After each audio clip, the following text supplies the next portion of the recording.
Welcome, everybody, to one of my favorite webinars. This is on CPG forecasting with our friends from Drivepoint. It's a topic I've wanted to tackle for so long because I am a forecasting nerd. If you're watching along on YouTube, then make sure you hit the subscribe button. For everybody out there, just so you know, all of our webinars are recorded and posted on our YouTube. So make sure you go to the YouTube link and click subscribe, and then it will just notify you when the recording is loaded within about a week. I really want to thank Austin and the Drivepoint team because this was one of my dreams. They'll tell you I've been like gunning to get to do this CPG forecasting webinar forever. And it's because I used to be the head of forecasting for a CPG company for a number of years. I have been through all of the trials and tribulations of this and learned how to work with a team to get it done. What are the assumptions you build in? And then later, as the CEO for my own brand, it really all came in handy because I actually nailed the forecasting part. I won't say like I always sold exactly what I wanted to every month, but I always had a pretty good view on what was actually going to be sold and was able to never like produce way too much inventory or be just like out of inventory, and it was hugely helpful to the business. Forecasting is so important. I think one thing I learned in business school forever is uh, the cost of underage in this business is way bigger than the cost of overage, which means if you actually have a stock out and you have some big retail partners, oh, you can lose business forever. And then having too much inventory, there are costs there, but generally that can be a little bit safer. But it's all in here. We're going to get into all the assumptions for how you can actually build this up. And I think it's especially challenging as an emerging brand in the early days because you're so binary. Am I going to get that big account? Am I going to get into that distributor? And then as you grow, just getting those bottoms up assumptions when they're selling into independents, you don't even know. So we're going to get to all of that and e-commerce and stuff that I've never even tapped into myself. And so thank you, Austin. And you're not just going to hear about all this stuff, but they have some big templates for you. I wish I had had these in the early days. So Austin, passing it over to you. Awesome. Thank you so much, Dan. I really appreciate it. And thanks to everyone for joining. I know you guys are busy. I know it's the end of the year. So you probably have your own budgets and forecasts to wrestle with. But we'll try and hopefully shed some light. And yeah, super excited to hear everyone's questions. I've got the chat open. Feel free to drop stuff in the chat. If I can touch on it in the flow, I'll do my best, and then we can dive into any specific problems as we go. But if I'm looking over here, I'm kind of manipulating the slides a little bit, but I'll try and do it. Like the big thing that we wanted to cover today, a couple of sections just to get a sense of what we'll talk about. The first is just why forecast. Like, why is this even an important activity? I think a lot of times there's all kinds of different things on your plate, especially if you're a founder or an exec at a small brand. And so why is this worth spending time on? Two, we'll go through just like 5 quick hitters on key tips for really good forecasting. These are things that I think are critical to any forecast, regardless of kind of what you're doing, and hopefully could be generally applied all over the place. And then I want to spend the bulk of my sort of talk time looking at 3 hands-on examples. So getting as down into the weeds as we can, and actually going through sort of 3 very common forecasting needs that we see, and giving specific and somewhat opinionated guidance on how to do those. And we'll at least take a brief detour into some actual specific Excel templates that we can look at to sort of reflect that stuff. So hopefully that's super tactical. And those are the templates that we'll share after this and go on. And then, yeah, I want to leave plenty of time for Q&A. Just 2 seconds on me. I grew up just outside of Boston, didn't get very far, still here, and came up through the agency world and through startups with kind of consumer and retail brands at the center. So I've worked on the performance marketing side. I've worked on the big brand side. I've worked in a couple of different startups. And Drivepoint really emerged out of some experience I had at a company called Nanigans. We were doing lots of predictive modeling for the advertising use case with a lot of big CPG and sort of all the cool kids of Wave 1.0 of DTC as well. And thought, wow, there's incredible power in this data. We should be doing more with it than just bidding on Facebook ads. We want to start applying that to finance and forecasting the whole business. And so the 2-second story on Drivepoint, I'm a co-founder and CEO at Drivepoint. We work with a ton of emerging and scaling CPG brands, from sort of the $5 million mark, just generating your or even lower, just generating your first POs and your first orders, up through a couple $100 million brands. Simple Moderns, well past that mark. Earth Breeze, we work with True Classic as well. So all the way up through bigger brands. And what we think about is there's incredible power in this thing called strategic finance, which is sort of another name for forecasting and planning and analytics. It's often kind of underutilized as a lever in these businesses. And really, for the last 150 years, you've had the choice to hire an expensive CFO. No offense to any CFOs on the webinar. We work with a ton of them, or to basically roll your own with Excel and duct tape. And so there's a place for tech to play here, and we think we can add a lot of leverage to the function, and really pride ourselves on helping brands find those 3, 4, 5 points of margin as they scale, to really add to the enterprise value. So that's it on us. Obviously happy to answer more questions on Drivepoint. I could do that all day long, but quick hitters on sort of why forecast.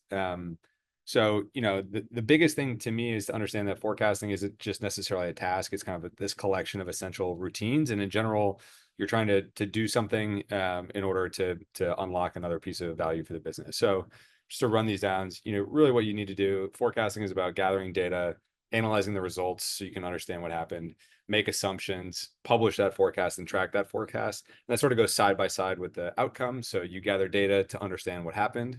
You're analyzing those results so you can understand why it happened. You obviously want to make assumptions. You're sort of trying to predict what's most likely to happen next. And then this critical step of publishing your forecast, I think, is one of the most important things. That way you can actually make those decisions until you share that plan with the rest of the organization in numbers. Oftentimes that decision isn't fully made, right? People are waffling, people are trying to understand. So there's incredibly important sort of cross-functional step here. And then obviously you have something to, once you publish, then you can track performance. And I think in the early days that often gets lost, but tracking performance is really the key to kind of giving your team more autonomy as your business scales and being able to take action to hit the numbers. So super quick there. And then, the last thing is I do think that the very best brands in our space are creating a durable advantage by just being better at this function than other brands. You've got to be able to sell, you've got to be able to market and position your product. But I think this is a place where you can really create competitive advantage, where some people pay attention to it. And I think are achieving, really outsized success, relative to brands that might be doing almost an identical set of activities, but just don't place as much focus here. So I won't read through all the bullets, but ultimately it's really about achieving a higher valuation, I think, for the business overall, and being super clean and being good at this stuff definitely matters. At the end of the day, you are building a financial asset to some degree, and important to get that stuff right. All right. Those are the sort of the general platitudes. The 5 sort of keys to great forecasting. So these are designed to be things that we think kind of are the requisite ingredients. So the first one is just getting your data together. There's really no sort of substitute for having good historical data. When you're young, you won't have as much, but as you get bigger, using that data to drive the forecast, I think, is critical. The most common gap between a forecast and a reality is that people aren't updating it frequently enough. They're not sort of having that collision between what did I plan on doing and what is the data actually telling me.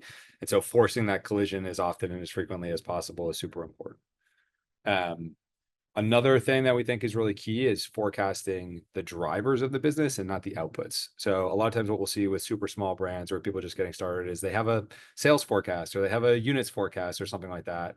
And when you ask the question why or what goes into that, it's hard for them to unpack. There may have actually been good assumptions made in a scratch tab or in a meeting or on a whiteboard, but because they're not documented and because they're not the thing that's actually driving the numbers and you can't see them and understand them, I think it makes it difficult to use, and it makes it not as useful as a management tool, right? So Dan, like you talked earlier about, bankers and sort of financial analysts might have experience just building assumption-based models, right? Building a driver-based model that actually contains the thing that drives the number. So, in digital, that's ad spend and AOV, and CPG, that's typically doors and velocity and things like that. Like being able to forecast that driver level is really key. One thing I just want to mention also on getting the data is if you're selling in somewhere like Whole Foods, at least it used to be the case where you could get 1 year of weekly by store data, but only 1 year, and you're not going to get it beyond that, which means Yep. start pulling that every week. And what I like to do is pull that into a table in Excel. So if you build a table, then it's super easy just to start putting extra. You just pull every week. Then after you do the full 1 year pull, just then add every week to it, and it keeps the whole thing super well organized. Will automatically update pivot tables. Same thing, I think, with like KE Connect and some of those other sources, where then when you get to the point where you need to do this stuff, you have all that historical data that will help you understand the trends much better. Yeah, it's a great point. Start dialing that stuff right away. And then if you do get to the scale where you want to automate it, we do offer that. There are a bunch of data providers that offer it as well. But we offer basically getting that velocity data in and bringing it right into the model. Um, Number three, this is probably a big one. If you walk away with almost nothing else from this webinar, I think this is probably like a key macro point that forecasting is a capability, not a task. It's not something to be checked off. It's something that you sort of like have to build as a function and a muscle and get better at over time. And it's sort of this idea of forecast, measure, repeat, right? Like no forecast is going to be perfectly accurate, but you will get better and more accurate the more you do it. And the act of forecasting and the act of measuring against your forecast will make you a better business, right? So like going through these cycles and establishing it is super important. And I say that like, no matter what we build great tooling, there's all kinds of crazy tooling coming. Like the best tool in the toolkit for this stuff is probably a calendar.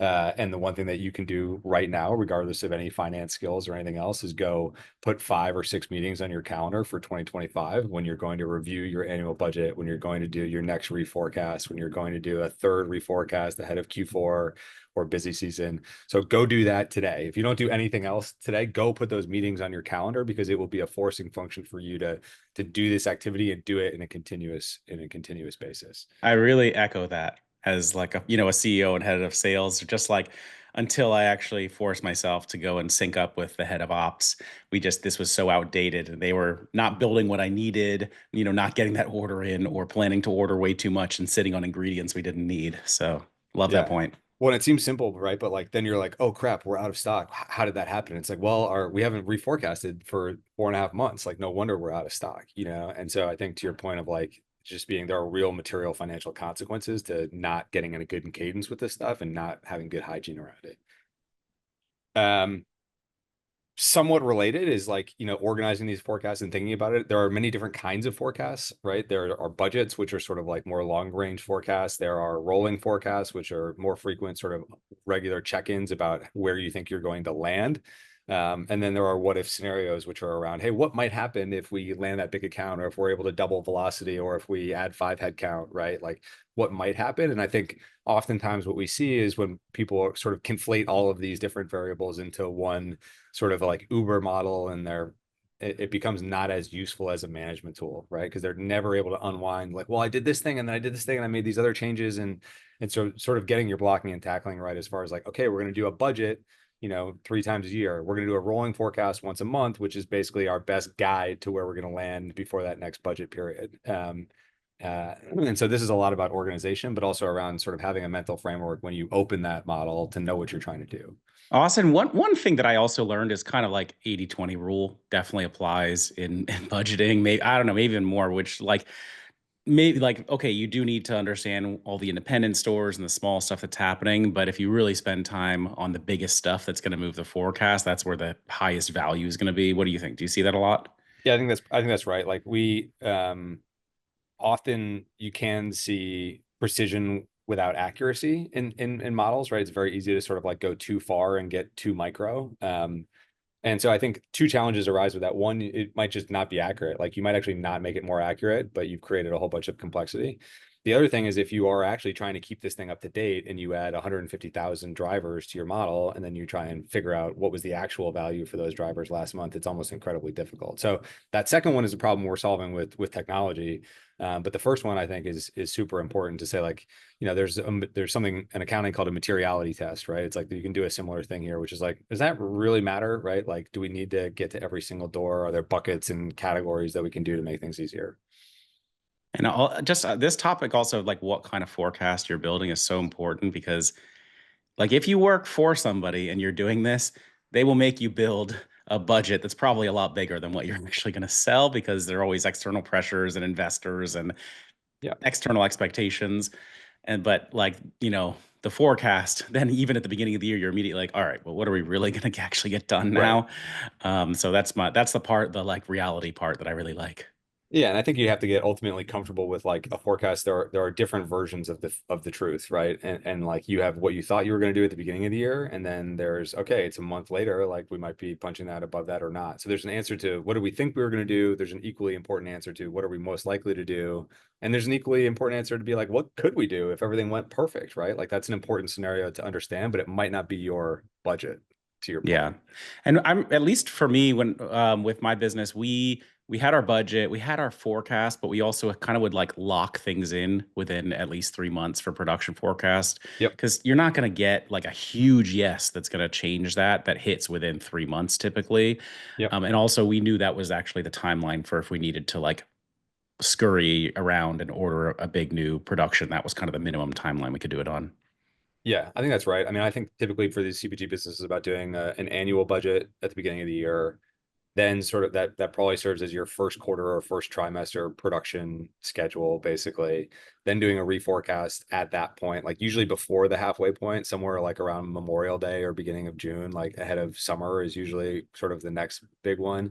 And then most people have a cutoff date for the end of the year where it's sort of like, hey, by late August, like September, we sort of have to have one. So I think three is about right. Four, you could definitely get to four, but three, most people are doing like three big inventory turns ish a year. So that's about right. And then we recommend doing a rolling forecast monthly within that, where you're just like, you got to actualize the model monthly, see what the trend lines look like with those assumptions intact.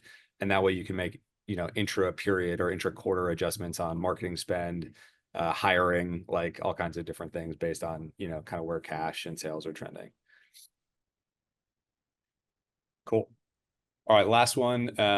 This is short, but like there is tech out here to help. We're part of that, but there's all kinds of other tech as well. Just getting your data, moving all that stuff around. I think Excel and duct tape works great until it doesn't. And so there are ways to automate this and take some of it off your plate. It's 2025, like to your point, like we should be able to have good data here. So that's the sort of last one right there. But happy to stop and just pause if there's any questions or if you have any other commentary before we move on. Um, yeah, so immediately the first question is around e-com because I definitely my expertise is more on the retail side. I understand that pretty well, but just Yep. kind of around, I think we'll get into this, but just about forecasting organic versus paid sales. So Yep. probably we'll get into that, but Yeah, we'll get into this first one. Actually, this example is around, oops, I might have had these slides wrong. Okay, so we'll get into DTC revenue in a second. The first one is, forecasting sales trade and promo in wholesale. So and you want actually, to talk sorry, before CPG we first or? just one quick thing before we jump Yeah, in case anyone ends up having to leave early, I'm just gonna put something into the chat here that are some links about how to follow up with the Drive Point team. Obviously, they're pros on this forecasting stuff, but also do bigger what if scenario planning, all this automation to just help everybody run all their analytics. And as I'm doing that, do you mind just like giving people a sense of what you guys charge to work with brands also? I know we'll get into it more sure. at the end, but I saw like at least one question already came in about that. Yeah, no, it's a good question. So we basically it's tiered based on the size of the business and based on what channels you sell in. But a typical brand, the sort of floor for us for software is usually around about $1,500 a month on the software side, and then we do have some limited services, FP&A services or data services that you can layer on top of that. So sort of a $10 million brand might pay us 2 to 3 grand a month. $100 million brand might pay us in the 5K a month range or something like that. It's flexible and scalable based on business. Perfect, thanks. And I just dropped the link to chat with them if anybody wants to access it now. But let's get into it. Cool. All right. So the first example that we wanted to talk about was just sort of like forecasting revenue and sales trade and promo in wholesale. So, wholesale, retail, whatever you want to call it. But basically you have a CPG brand you're selling into, the main grocery stores or big box stores or whatever. And so on each one of these, we'll go through sort of a slide that looks like this, and then I'll dive right into a template so we can look at kind of how we think about that. So, typically the most common method that we see for this is going sort of by retailer from doors to SKUs price and velocity, and then this really important step of ship to scan or scan to ship ratio, basically, which is super important for as you grow as well. So the first thing on doors is just basically like figuring out exactly how many doors you're going to sell in each account. I think there's some ways to make blanket assumptions that are kind of big here. But ideally you can start when you're super small doing this on just a totally blended basis, saying, hey, we want to get into 100 retail doors and we want to have one SKU and this much, that kind of thing. As you get bigger, you'll want to break that out at least by category, and typically into your biggest accounts. And then to use your point, like maybe you have a catch-all bucket for long tail independent retail or something like that, and you're forecasting all of those guys in one bunch. And And so, ideally, you want to get as granular as you can on how many doors you'll be actually selling into. There's a key distinction here as you grow around traded doors versus doors that you're actually selling in. And those two things might lag, right? So as you unlock new doors in retail, you may not actually have sales in all of those doors. So you either have to sort of adjust that or think about, how many doors am I actually selling into based on when stuff gets on shelf and how good my, field team is and all that good stuff. So, and when I was doing this, we would try to forecast bottoms up for specific accounts so that we Yep. could, put in probabilities and we knew things that were going to happen at those accounts that were pulling through distributors.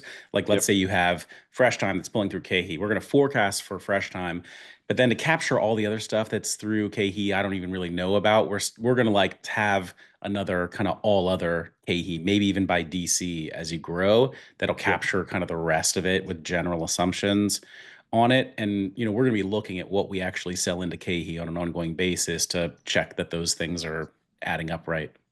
Yeah, you can roll up, like we think about definitely as you scale, and by scale it's sort of like anything north of 20 million, call it, like it sort of becomes almost necessary, and you get your sales team more aligned, and all those things start to happen. But yeah, definitely forecasting as close, like we believe, and some people don't agree with us, but we believe that you should try and get as close to scan as possible, right? In terms of your forecasting, and as far upstream or downstream, however you want to think about it, to the end consumer as you possibly can, and work your way backwards from there, so you know what's going to happen at shelf and you can pull it all the way back.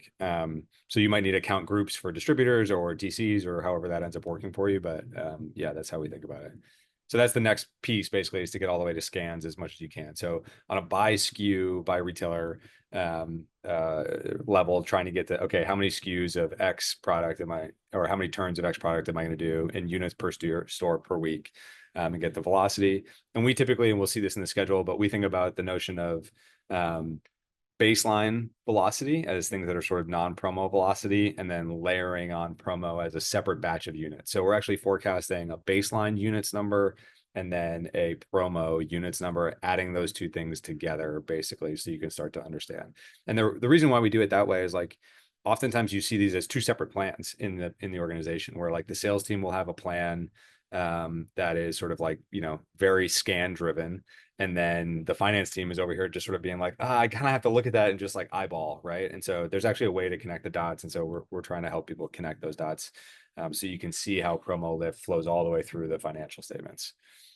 And then this last one is basically that point to say scan to ship ratio. Like, you can't just forecast exactly what's going to happen at the register and then just back that into revenue. Obviously, you actually, the good thing about wholesale, one of the best things from a P&L standpoint, is that you actually get to book that revenue ahead of the scan in some ways, right? So when you ship to your distributor or when you ship to your retailer. And so you've got to account for the difference between essentially units and register ring dollars and units of revenue and revenue dollars to your business. And just a reminder, everyone, we will have a template, so it's not all just going to be theoretical. You'll have Yeah, yeah, yeah. actual way to do this. But so going back to accounts, because when you're ramping up, it's a Yeah. lot about like, well, am I going to get the Whole Foods reset I'm applying for? Am I going to get the Sprouts reset? These other things. Yep. When I did it the last iteration, we would just put percentages in there. Like, okay, I think I'm 40% or 50% likely to get the Whole Foods one. Here's when it starts. Same on Sprouts, same on these other ones, 25% likely to get a bunch of that stuff. We're not even going to put that in the production forecast, Yep. but 90% likely for these other ones. Do you typically recommend that that's the right way to do it for a growing brand where you have these big binary accounts that could hit?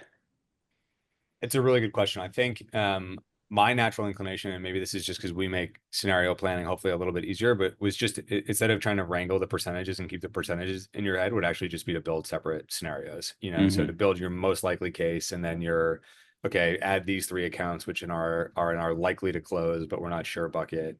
On door counts, you could do something like that to say like, hey, okay, I roughly think it's going to be X, Y, or Z, but I would think about those as three different scenarios because I want to be able to compare the impact of getting that account versus not getting that account, right? And then you'll move it in to kind of your more like production forecast once it gets to like 90 or 100%. Yeah, I think that's probably about right. Where it's like, okay, I have this bucket of like sure things, basically, where it's like at the last stage of my sales pipeline, and it's like, okay, now that's the gate where that gets included in my base case, so to speak. Perfect. Yeah. Okay. keep me honest on time here. I'm not going to try and go through these templates in sort of great detail. We're going to make them all available to you.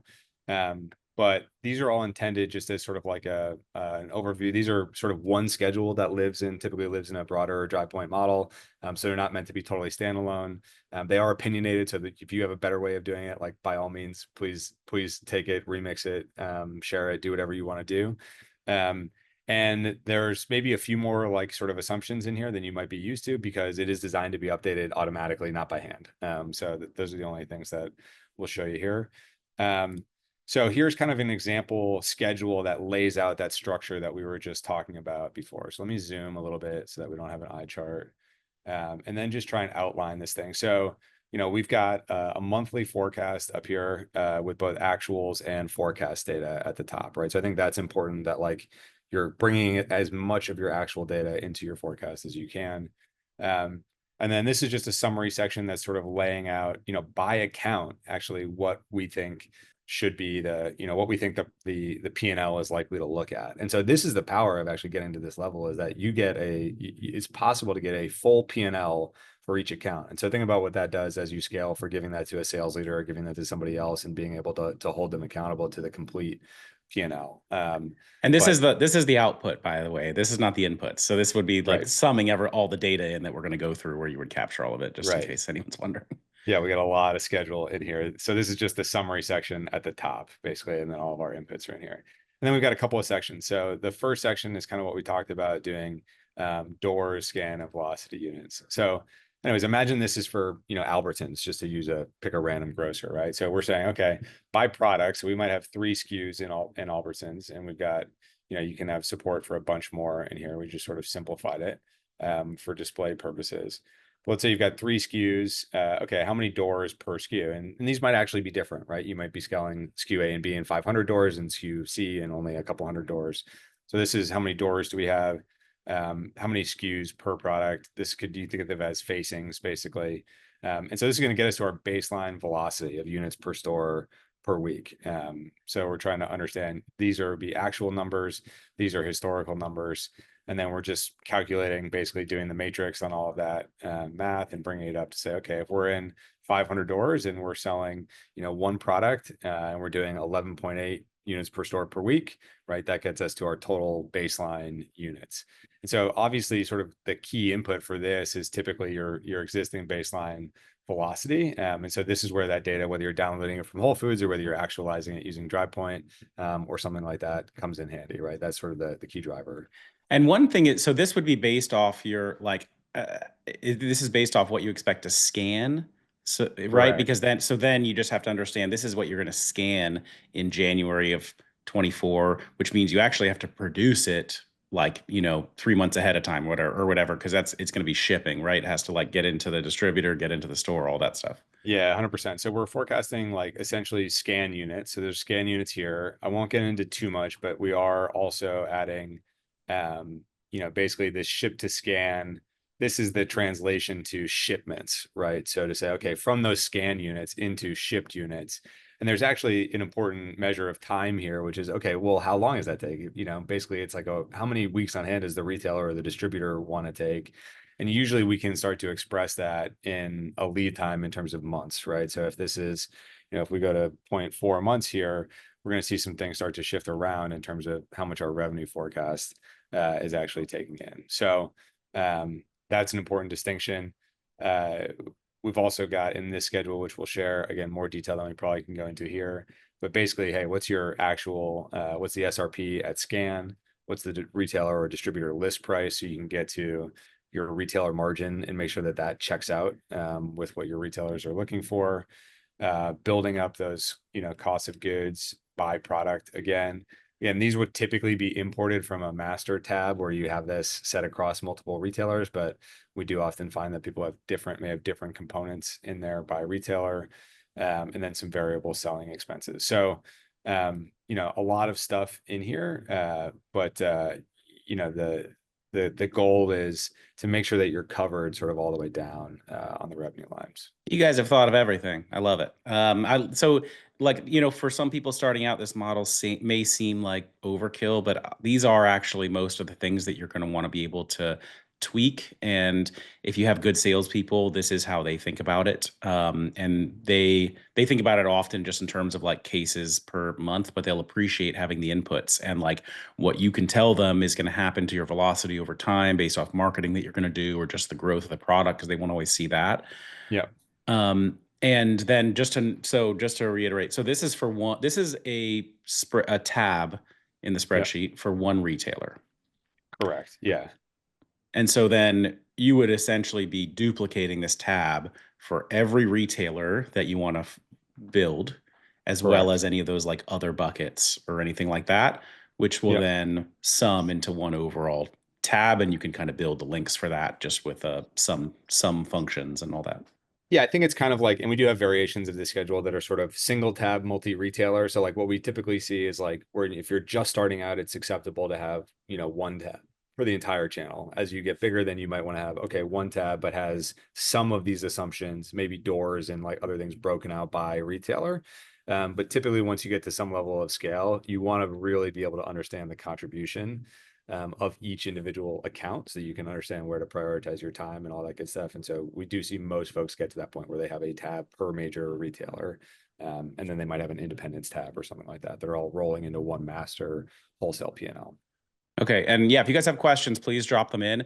But just so to confirm, like when we send this model out, you can use this just to do the whole thing for your whole channel and just use this one nice, lovely tab on the spreadsheet. Great. Or you can just start breaking it out to Yep. do by retailer and then, link all the spreadsheets together through some kind of a sum.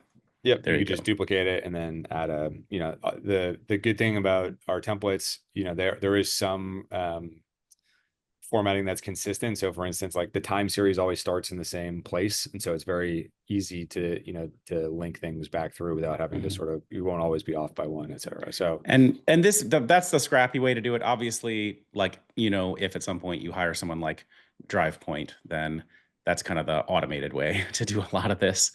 yeah, exactly. So, out of the box, we typically are setting up a full model for our customers or working with their finance team or whoever is, the point on their side, depending on if they have that person internally or not. And then I think the big difference is, we're able to build these in such a way that you can press a button and you can kind of see my Drivepoint toolbar up here that has all these other additional features and functionality that allow me to say, okay, I want to import this thing super easily. I want to roll it forward. I want to save it as a new plan. I want to sync it to the cloud, all that good stuff. So Right. that's all the whiz bang stuff that you get with us. Okay, a couple questions coming in. So, how do I plan for promos that impact velocities? Yep.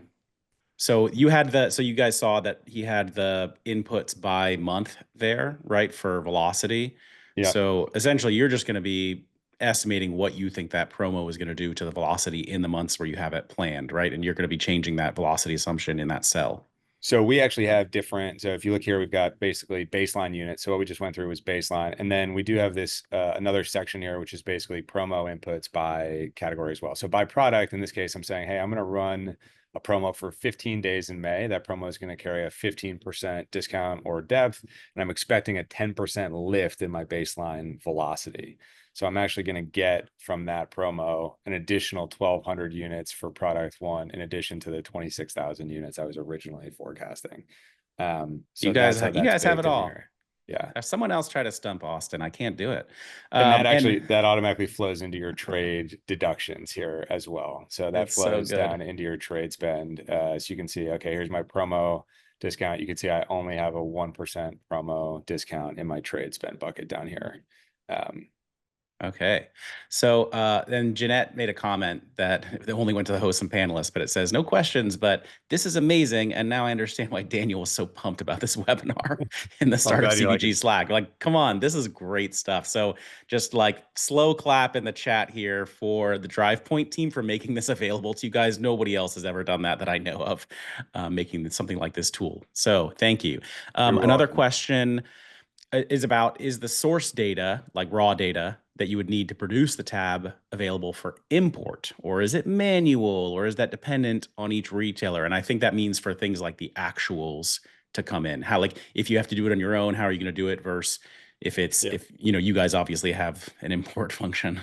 Yep. So yeah, if you're using Drivepoint, right, you're using sort of this, our data import functionality just to grab data from different places. And we do have a way, as part of a plan. Obviously, I forgot to sign into my model, but you can import your financial data from a couple of different sources. We did a partnership with Muffin Data, but we also have customers who are supporting that using their own Spins data, their own Nielsen data, Crisp, et cetera.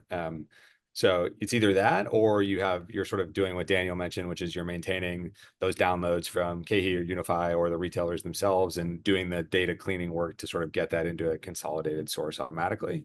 But yeah, I think if I was starting, that's what I'd be doing. I'd probably have another tab behind this that had that velocity data, and I'd be looking it up into this Yeah. schedule. Yeah, you could, I mean, some of those services are inexpensive, or you can get them through Drivepoint. If you do it on your own, a person who's pretty good at Excel and building tables will start creating mappings from like, okay, here's all my KeHE data, and I have unique identifiers for each like distributor and account, like a custom, this and this equals, and then that lets you start just mapping all the data as you pull it in. But also, there are pretty nice solutions that do that cheaper these days, especially in the world of AI that we all find ourselves in. Okay, another question, a very good one. Any chance this template is available in Google Sheets as well? You can take it and put it into Google Sheets. Google Sheets will work nicely with Excel. Some of the formatting might get lost, but it'll work. It'll work just fine. Just Okay, yeah, seasonality. What do you do about that? yeah. Uh, Once you have historical data, seasonality gets a lot easier because you can comp over last year's data, and we would sort of like there's a reason why we build all this stuff in Excel and not in some fancy web UI, because then you can just say, okay, I want my January data is going to look just like my January data from last year with some changes, right? And you can sort of get away with it that way. We do more seasonality forecasting and algorithmic stuff on the e-com side, where it's a little bit easier to understand. But yeah, that would be sort of things that you're layering in here manually around promos or different seasonality that affects your business. Okay. And then Tracy asks, is DrivePoint shareable on the web so your team can all look at it without Yes. changing anything in calculations, or is it only in Excel? So it's in Excel, but we use Excel online as the basis. All these files are hosted in SharePoint. So you do get the same functionalities you get from Google Sheets, where you guys can all be in here together making changes. And then you have the ability as well to update it in desktop and open it in desktop Excel and still have the DrivePoint functionality or the DrivePoint add-in. Just to give you a sense of like what a full model looks like, right? Like this is the add-in working with a full three statement model.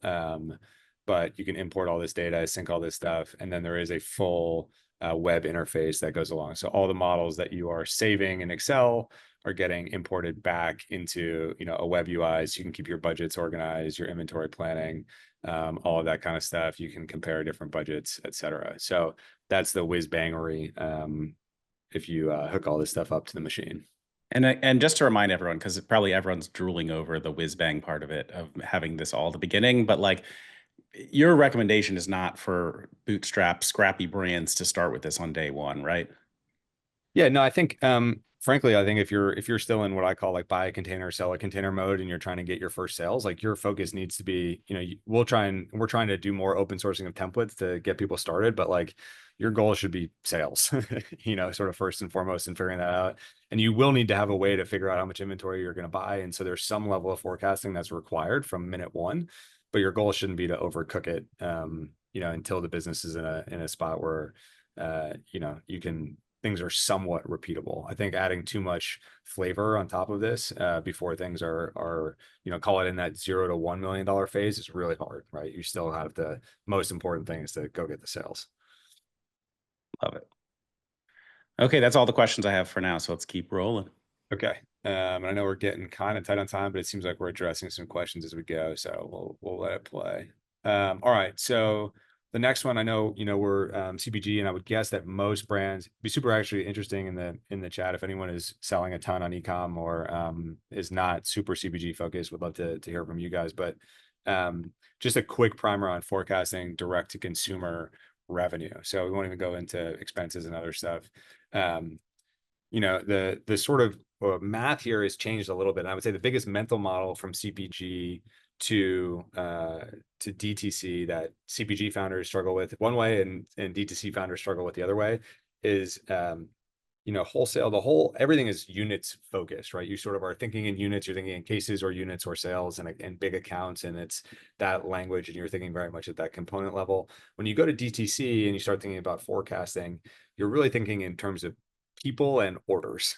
So it gets a little bit different, but I would say those are the two fundamental mechanics: customers and orders. And you're trying to use predict those two things accurately in order to predict your revenue going forward.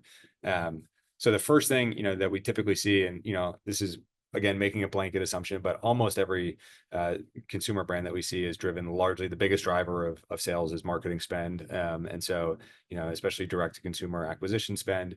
So usually that's the place where people are starting, that's driving the revenue in this channel, is how much am I spending on marketing and at what level of efficiency. There are tons of ways to think about marketing efficiency, MER, CAC, ROAS, all kinds of different things. We like to focus on CAC, or in particular blended paid CAC, as being the key metric of acquisition, which is very simply defined as your direct marketing spend. In other words, the marketing spend that you expect to generate a return in the very near term, divided by the number of first-time customers that you acquire. So these are new to brand customers who are coming to you. How much are you driving those? It's really the lifeblood of most D2C businesses. From there, you're going to forecast first-time customer orders and revenue. This is not super difficult. You have to forecast, okay, if I'm going to spend $100 at a $10 blended paid CAC, I'm going to get 10 customers. Each of those 10 customers is then going to order with an average order value of something like $100, and then I get $1,000 of revenue. So first-time customers is relatively straightforward, but with a couple of deductions and things going on in the past. Returning customer revenue is really where things tend to get much more complicated, and where it gets harder to sort of squint and understand what's going on. So I would say that the core challenge of forecasting recurring customer revenue, if you don't have a background in this stuff, is that cohort models and in general, like compounding or decaying math that is not linear, is hard for humans. We are not very good at like, we can easily understand graphing something that goes in a straight line up and to the right. We're not that good at sort of understanding the shape of these curved lines.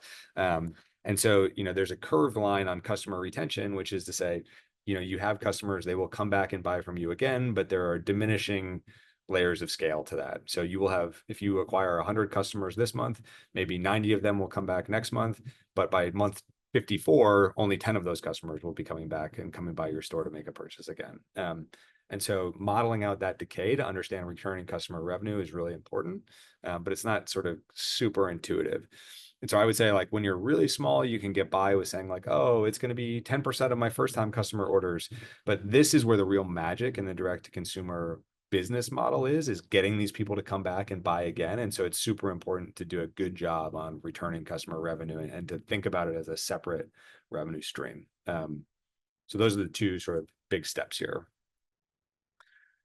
And we can go to the model as well. So let's look at DTC acquisition and one-time purchase. So we're looking at, again, we've got the same kind of layout. We have a summary up top here, and then we've got our buckets where we're forecasting direct advertising spend, first-time customer revenue, and returning customer revenue. So we'll go through these in sort of a stepwise fashion to understand how this works. So typically what we'll see is people are thinking about, and this would be generally dollars that are coming from your accounting system, usually QuickBooks. So, actual spend on Facebook, Google, TikTok, wherever else you're spending money on digital marketing, right? So we have some level of actual spend, and then we're using that data to forecast how much are we going to spend in each channel going forward. We are forecasting one blended paid cost of acquisition. Your marketing team, or you, if you're running ads, you will probably have to try and figure out which channel is more efficient and effective. We are not trying to solve the attribution problem when forecasting. We're not trying to do that kind of stuff. The most important thing that matters is how much did you spend and how many new customers did you get, and you can do the math on the other piece. And so, yes, there is more detail on direct to consumer marketing spend that our customers are typically doing outside of this forecast. So anyways, for the folks who have gotten deep in this world, that's typically where people are like, well, you have to forecast this by channel and CAC by channel. And short answer after almost 20 years in the space is no, you don't. You need to focus on how much you're going to spend and what the return on that spend is going to look like. So from there, in this case, we're spending about, 460 grand on digital advertising. This is a nice, healthy business. We've got a $41 blended paid CAC. And so in this case, we're going to generate 11,000 net new customers. And so basically that just flows down here. So assuming just sort of a one-to-one ratio between those customers and our orders in that month, we're going to generate 11,000 first-time orders at an average order value of about $65. And that leads us to about 730 grand in total gross sales. From there, we're sort of pulling in our contra revenue accounts. So typically there's a percentage of discounts, a percentage of refunds, a percentage of shipping income. So that's income that's charged to customers at point of sale. And then you get to your net revenue number. So this is sort of what you'll expect to see, as Shopify actually calls this a different number. They call it net sales. But that's really the number that you're making in cash from your customers after discounts and refunds. So again, pretty straightforward to get to the returning customer revenue, or to the first-time customer revenue. The returning customer revenue is a bit trickier. And so, the best way to do this and sort of is to actually start thinking about, well, not just what is this as a bucket, but how did each of these orders get here? And so what this template is actually doing is actually breaking out the cohort data. So I'm sure some of you guys have worked with cohort data before, but we're actually trying to understand, how many orders from the customers that were acquired in each prior month are going to come back. So not just, exactly, not trying to forecast them all as one bucket, but trying to forecast them fairly granularly. So in May of 2023, for example, we had, this is actual data, we had 0.28% of the customers in that cohort came back and made a purchase in April of 2024, or 11 months later. And so in the next month, we're forecasting 27, 23, 22, 24. And so you can do this yourself manually. These are predictions that are being generated by the Drivepoint system in this case. So we are predicting these algorithms for all of our customers and getting to about 95, 98% accuracy. But you can do it on your own by sort of having a blended, or using the same assumption for each period in that matrix. So that was pretty deep in the weeds. I'll pull up for a second and sort of talk about getting that, but that's how we're getting to our returning customer orders. We're actually diving down into the cohort data and then pulling back up. One thing that occurs to me, having never personally done a lot of e-com forecasting, is it's almost like you probably have better data, like more direct data this way than you Yes. would through retail channel. My guess is you might have better forecasting accuracy for e-com compared to retail. What do you think? Yes, it's less chunky, and there's more data, and the power of that data compounds, so you can get very accurate over time. So like with our brands, the accuracy of that dramatically improves as you introduce subscription models, as you might expect. So we have a couple of brands that are doing north of $100 million in subscription revenue online, and we're forecasting them with 4 dots of accuracy, 99.98% accuracy on orders. Again, there's Wow. some machine learning and some other stuff in the background.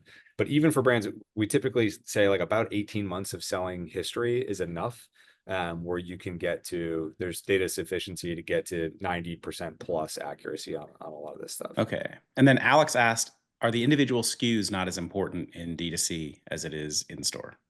You don't have as much control over it. So it's not that they aren't important. And we are doing a full breakout and a pricing breakout and product mix. Like, the assumption that is most importantly driven by merchandising is typically expressed in this AOV assumption, right? So all of your basket sizing stuff that you might be familiar with from CPG or so is basically expressed in this AOV number.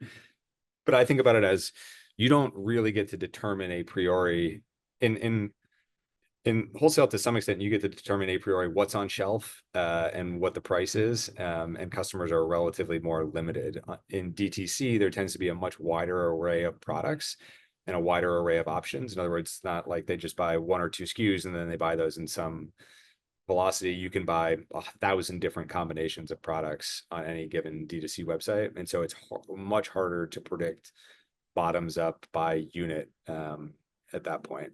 And that the way that your acquisition economics work, it's not baked into the unit price as much, right? It's baked into your cost of acquisition and sort of your blended piece. And so you get to spend for that customer and get them to your website, but you don't get to necessarily control exactly what they buy. So anyways, Okay. it's, yeah, slightly different mentality. Two more. For returning customers, how do you track what channels they came in from, what media source? Yep. Um, in this model, you don't. So you are counting all orders equal, no matter where they came from. There is a ton of analytics, marketing science, other work to be done as far as trying to understand which customers came from which channels at which levels of efficiency. Having spent, almost half my career in ad tech, and having a lot of colleagues who are now spending their entire careers in the marketing attribution world. It is a problem that you need to tackle if you're spending lots of money, but there is no right answer to the attribution problem. So I often counsel early stage founders away from trying to get too far in the weeds about the value of customer A from Facebook versus customer B from Google, because the customer journey is typically not that linear and it's almost impossible to understand. Okay. And then Jeanette asked, will most or all of the data that you need to do this come from Shopify? Yes. So this is 100% driven from Shopify data. That's basically the core data source that we've aligned around. Fantastic.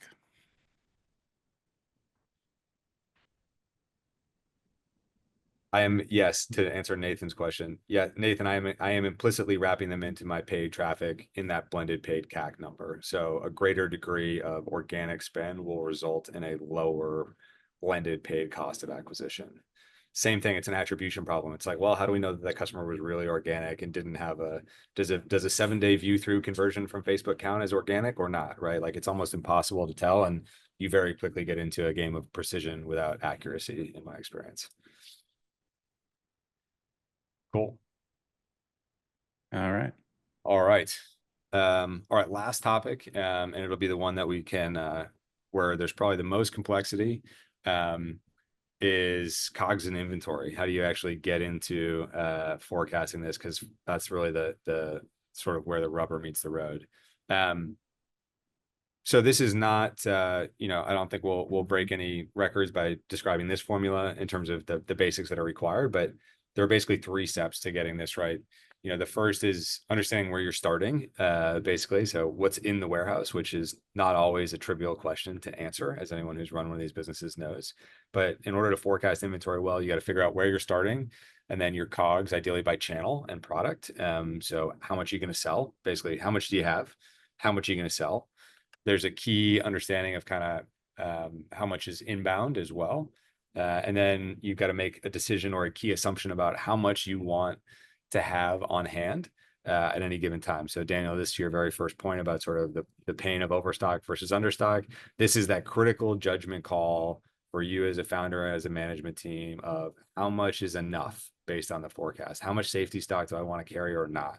And the fundamental trade here is that this is a capital allocation decision. You are choosing how much of your cash balance you want to essentially package up into little boxes and store in a warehouse where you can't use it for anything else. And so as you get bigger, that becomes a bigger thing to think about, and where you might be able to find opportunities to unlock a ton of cash. I was on the phone with a founder, or a supply chain pro earlier today, who said that he thinks that there might be 20 to 30 million of excess cash locked in their inventory, that they don't really need to operate with. And there's so many, like, how much faster could they be growing if they had an additional $25 million of cash to invest in marketing or talent or something else, right? So the problem gets bigger as you scale, obviously. And then the last one is adding your incoming POs and then calculating your open to buys. So I'm making this seem very simple. It's not actually super complex in theory. It's very detail oriented and complex in practice. And so, this template is almost impossible to kind of go through, and it may be overcooked for some people, and we'll share it anyways in case it's useful. But this is basically trying to walk through that entire schedule, or how you might lay that out. So again, it sort of is summarizing. This is our summary section, where we're calculating how much is in the warehouse, how much new inventory is arriving in the warehouse. If you have a resellable item, most common in apparel, how many sendbacks or returns are actually arriving in the warehouse for an apparel business. This can be a meaningful chunk of inventory.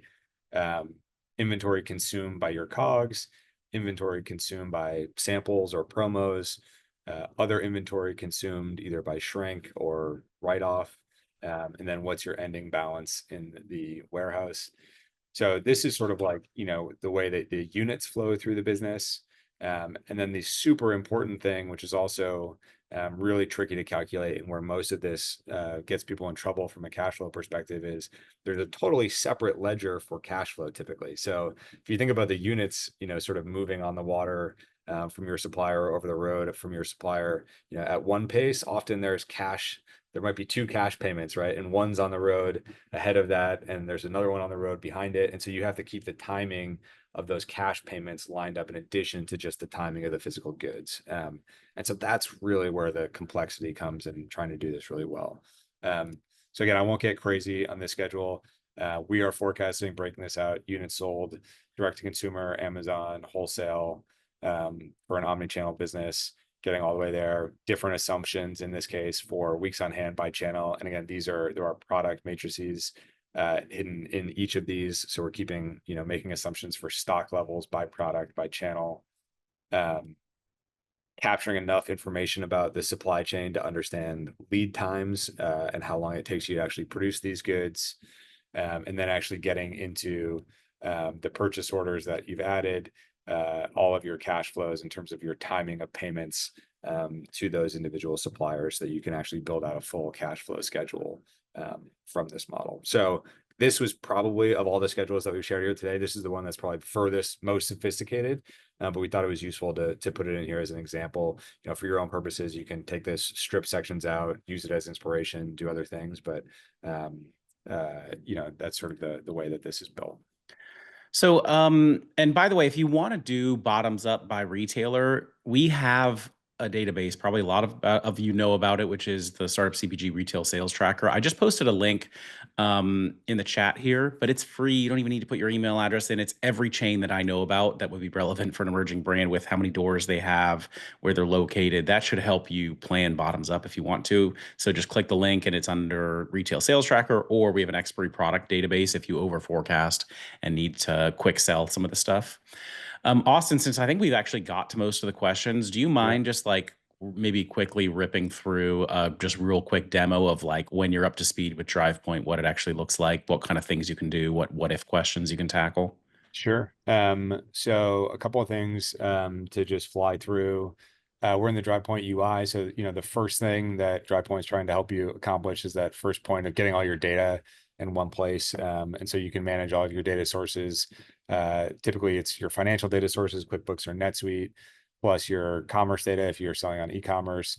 And we can add new connections to any of these individual retailers in CPG. We just added support for TikTok Shop as well. So you can get all that data in one place. That's sort of step number one. Step number two, we do have a bunch of reporting that comes out of the box. So, pretty much everything that you would need for a fundraise, for board reporting, for building out a full plan is available in here. Core financial statements, P&L, balance sheet, all that good stuff with nice visualizations on top of them. Really detailed cohort reports, variance reports, some trend reports, with with a little bit of AI laid in here to start helping with summarizations and things like that, so you can start to understand some of those answers. So that's the reporting suite that's built in here. And then, of course, the forecasting stuff that we were just talking about. So, implicit in Drivepoint is this idea of plans. So this is a place to manage all of these forecasts, deal with them, et cetera. You can open your financial model. Here's one already loaded, and be able to update your data really quickly. So I can import all my data from these different spots in a couple of clicks, be able to say, okay, let's just update that data. And then I can save plans, create new scenarios, all that good stuff. So people typically find value in sort of like having all their data in one place and having one really good source of reporting, being able to forecast much easier and much more quickly because they can update their model in 2 seconds. All that data gets actualized. And then really the enterprise value is being able to, look at these different plans, look at different scenarios, and start to find ways to make your business more money, so that you can find opportunities to improve EBIT, or understand that, hey, scenario A, where I'm able to reduce my trade spend from 15 to 12% actually results in a 32% increase in EBITDA because of the way things flow through the margins. So anyways, that's the super quick fly through. And if you don't have that, like, let me just tell people from experience what happened. Me working with my CFO and our model that was very Excel based. I'd be like, hey, the board wants to know what happens if this hypothetical situation occurs. And then he would take a couple days and come back with it. We have to change all the assumptions and do a lot of stuff and then come and they would be like, well, what if it was this? And then we would have to do kind of the same process. And then a few months later, we would forget where we even had that model and want to kind of look back at it. So this is a very nice tool to have if you're at the stage where it makes sense for you guys. And maybe you don't even need that, CFO to be able to do all of that stuff if you have a power user who knows how to, whip through all of that stuff. And I mean, I know the people who get the most value out of this are doing that. They're just like immediately running the 5 things that the board asked them to go and need to see without having to spend weeks and so many hours from a high level resource figuring it out. Yeah, and we're building, not to tease the future too much, but we've got some really cool stuff that's rolling out in Q1 where those scenarios are actually kind of like pre-baked, and you can press a button to run these pre-canned scenarios to hopefully to find some of that margin opportunity in your business. So that's what we're working on as well. All right. So everybody, I have posted the link here if you want to have a demo personalized with Austin and the team. They're very nice people. They will take you through even some of the stuff that they know that we've covered today. If you want to talk through it in more detail and just understand if Drivepoint might be right for you. And then we will send out an email to all of you with these templates in a couple days when we get the recording process. It'll also and as I mentioned, subscribe to the YouTube if you want to be able to watch the recording. Just hit subscribe there and it'll alert you when it goes live. And just a big thank you to Drivepoint because I mean, this is the best thing we can do for our community is find partners who are really willing to take the time to put this kind of stuff together to educate brands at the early stage. And it's honestly, for me, a really beautiful thing. So I just want to say thank you to your team for helping everybody. And you can see in the chat how grateful everybody is for all of the help. So thank you, Austin and Gabriel on his team and everybody. So this is really an epic one for me. Awesome. Well, thank you so much for having us, and hope it was useful. And yeah, I look forward to hearing what people do with the templates. All right. Thanks, everybody. See you guys. Thank you.